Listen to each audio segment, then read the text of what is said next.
Hello everyone, welcome to Studynetic. मैं हूं पूजा मेहता और यहां पर हम क्लास 12th की बिजनेस स्टडीज़ पढ़ रहे हैं, जिसमें चैप्टर 5 ऑर्गेनाइजिंग के पार्ट 3 को मैं लेकर आई हूं। इसका पार्ट 1 एंड पार्ट 2 मैं बना चुकी हूं। यदि आपने नहीं देखा है तो मेरी प्लेलिस्ट में चले जाना, वहां पर देख लेना। आज यहां पर इसके पार्ट 3 में मैं आपको डेलीगेशन एंड डिसेंट्रलाइजेशन को एक्सप्लेन करूंगी। यहाँ पर ये चैप्टर फिनिश हो जाएगा। इसके बाद हम नेक्स्ट चैप्टर की ओर बढ़ेंगे। सभी चैप्टर्स के मैंने फुल वीडियोस बनाए हुए हैं जो आप मेरी प्लेलिस्ट में देख सकते हैं। आगे बढ़ने से पहले आप सभी स्टूडेंट्स से रिक्वेस्ट है कि चैनल को सब्सक्राइब जरूर कीजिएगा। यदि वीडियोस अच्छे लग रहे हैं तो अपने फ्रेंड्स के साथ ज़रूर शेयर करना। तो चलिए स्टार्ट करते हैं हम पार्ट 3 के साथ। तो चलिए यहाँ पर डेलीगेशन को हम समझते हैं क्या होता है। यहाँ पर देखिए डेलीगेशन की मैंने डेफिनेशन लिखी हुई है, पढ़ते जाते हैं और समझते जाते हैं। Delegation refer to the downward transfer of authority from superior to subordinate. देखो, किसी भी ऑर्गेनाइजेशन में बहुत सारे सुपीरियर्स भी होते हैं, बहुत सारे सबऑर्डिनेट्स भी होते हैं। जो सुपीरियर्स होते हैं वो क्या करते हैं, डेलीगेशन के थ्रू अपने काम को अपने सबऑर्डिनेट को सौंप देते हैं। इससे क्या होता है, उनका काम भी कम हो जाता है और सबऑर्डिनेट्स को भी अपने डेवलपमेंट के लिए मौका मिलता है। तो यहाँ पर सबऑर्डिनेट को सुपीरियर द्वारा कोई भी वर्क को डेलीगेट किया जाता है। मतलब क्या होता है, सुपीरियर सबऑर्डिनेट को काम को देगी और बोलेगी कि भैया तुमको ये काम करना है और इतने समय में ये काम करना है। तो यही डेलीगेशन कहलाता है। यहाँ पर किसी भी ऑर्गेनाइजेशन की इफिशिएंसी बढ़ाने में, किसी भी ऑर्गेनाइजेशन की इफिशिएंसी बढ़ाने में डेलीगेशन बहुत ज़्यादा हेल्प करता है, क्योंकि एक ये हाई प्रायोरिटी एक्टिविटी है। हाई प्रायोरिटी एक्टिविटी का मतलब क्या होता है, जैसे कोई काम है या कोई प्रोजेक्ट किसी ऑर्गेनाइजेशन में स्टार्ट हुआ है। अब उस प्रोजेक्ट को अकेले सुपीरियर तो पूरा कर नहीं पाएंगे, तो वो उसमें से कुछ काम किसको दे देते हैं, सबऑर्डिनेट को दे देते हैं। इसलिए इसे हाई प्रायोरिटी एक्टिविटी कहा गया है, क्योंकि सबऑर्डिनेट उस काम को हाई प्रायोरिटी पर उनको पूरा करना होता है।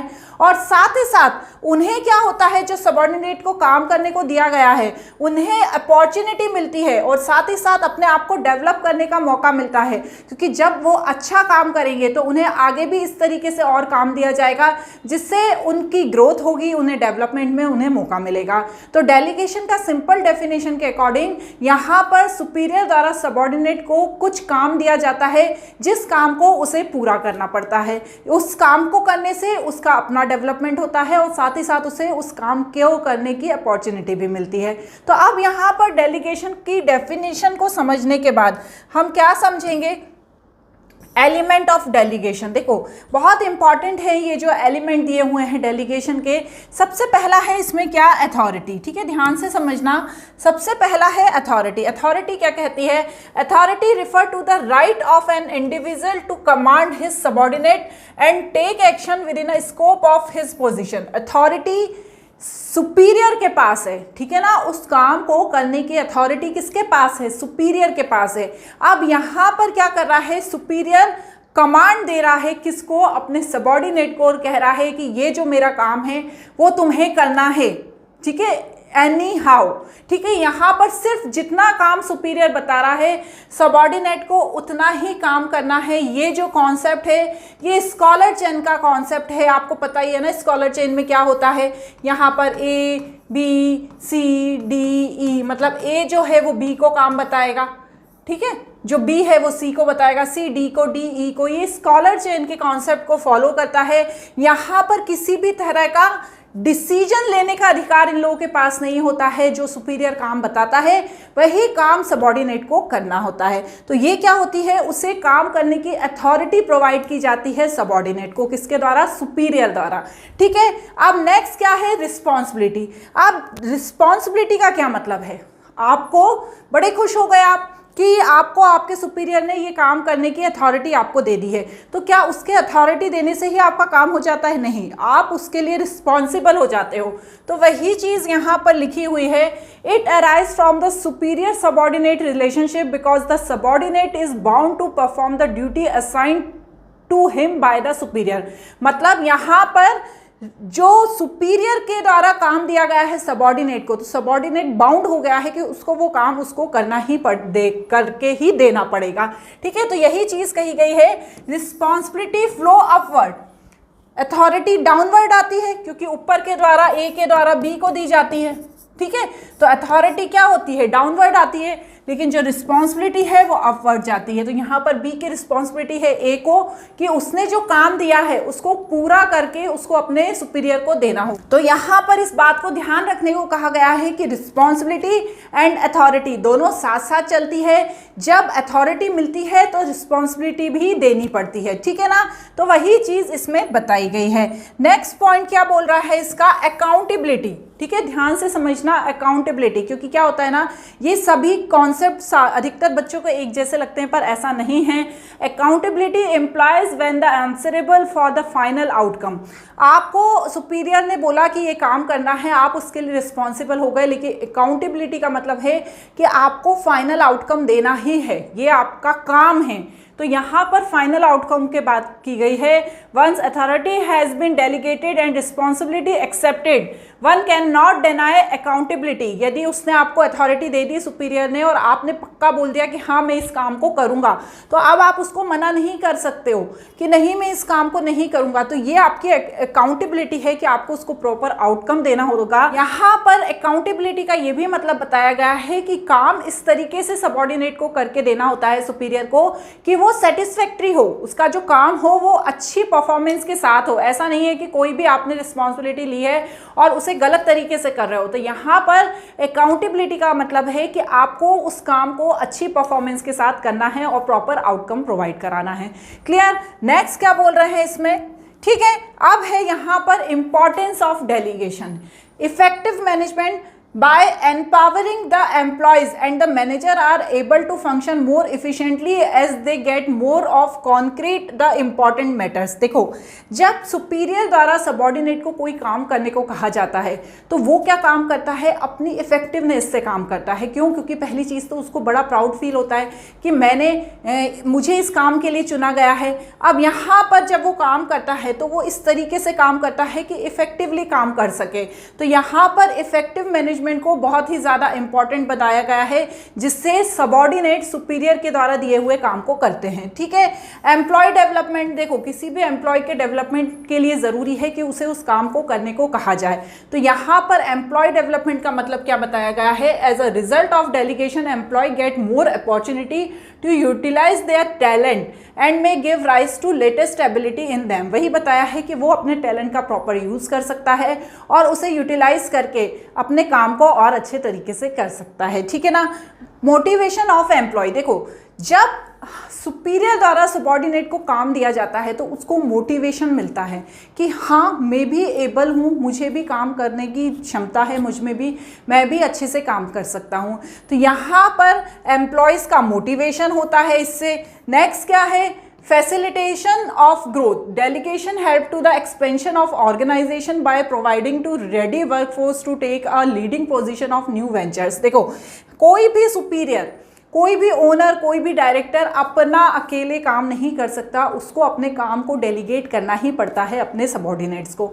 अब वो जब सबऑर्डिनेट्स को अपना काम डेलीगेट करता है तो क्या होता है ना, उन लोगों को भी वो काम सीखने का मौका मिलता है और एक बड़ा वेंचर बनाने में ये सब चीज़ें हेल्प करती हैं। ठीक है। Basis of management hierarchy, delegation is the authority established superior subordinate relationship which are the basis of hierarchy of management. देखो इससे क्या होता है ना, जब डेलीगेशन होता है तो दोनों के बीच अच्छे रिलेशन होते हैं और प्रॉपर हायरार्की बनती है। ठीक है ना। बेटर कोऑर्डिनेशन, जब काम करेंगे साथ में तो उनके बीच कोऑर्डिनेशन भी अच्छा होगा, वही चीज़ बताई गई है।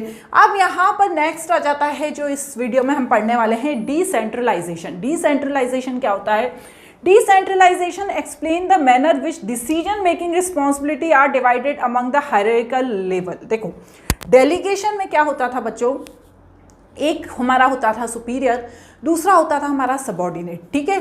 तो यहाँ पर सुपीरियर क्या करता था, डेलीगेशन में सबऑर्डिनेट को एक काम देता था। ठीक है। और वो काम को सबऑर्डिनेट को करना होता था। वो अपने मन से कोई डिसीजन नहीं ले सकता था, उसमें कोई चेंजेस नहीं कर सकता था, सारे काम जो सुपीरियर द्वारा बताए हुए होते थे वही काम करना होता था। लेकिन डिसेंट्रलाइजेशन इससे बिल्कुल अलग है। डिसेंट्रलाइजेशन में जो डिसीजन मेकिंग का अधिकार है वो भी किसको दिया जाता है, सबऑर्डिनेट्स को दिया जाता है। डिसीजन मेकिंग, ठीक है ना, वो अधिकार किसको दिया जाता है, रिस्पॉन्सिबिलिटी उसकी किसको दी जाती है, सबॉर्डिनेट को दी जाती है। तो यहाँ पर decentralisation refer to delegation of authority throughout all level of organisation.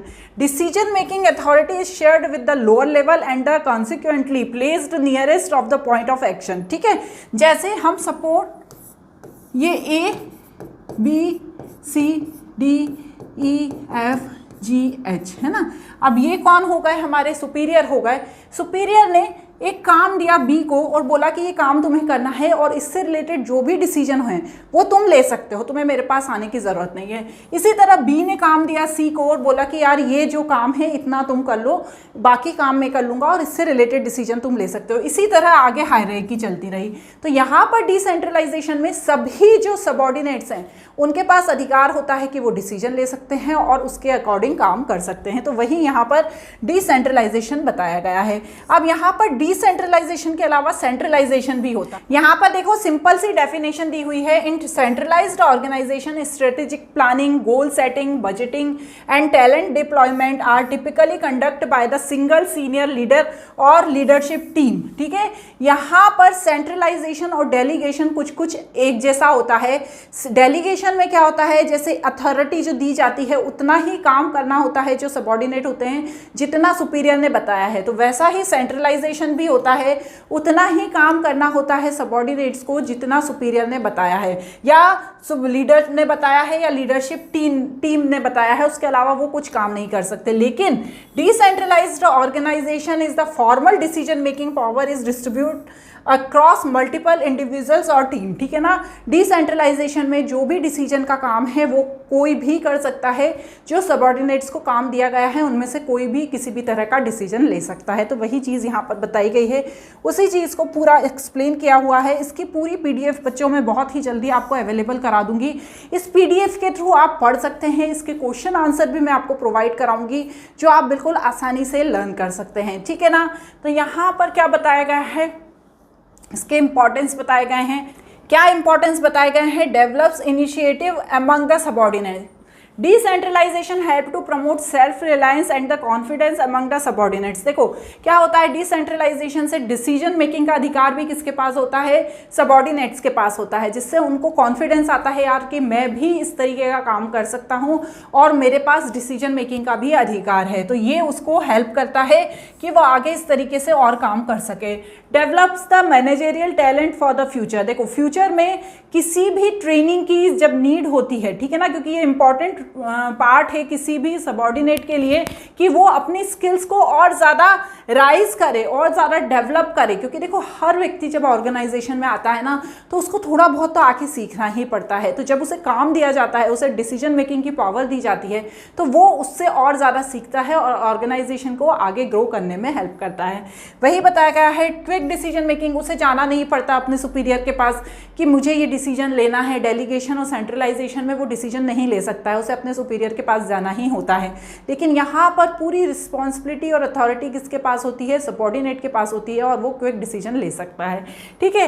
Relief to the top management, top management को भी रिलीफ होता है, बार बार उठ के आ रहे हैं सबॉर्डिनेट्स, हमें ये प्रॉब्लम हो गई, वो प्रॉब्लम हो गई, तो उनको भी रिलीफ होता है क्योंकि उन्होंने जिसको जिम्मेदारी दी है वो पूरी तरह से अकाउंटेबल है उसके लिए।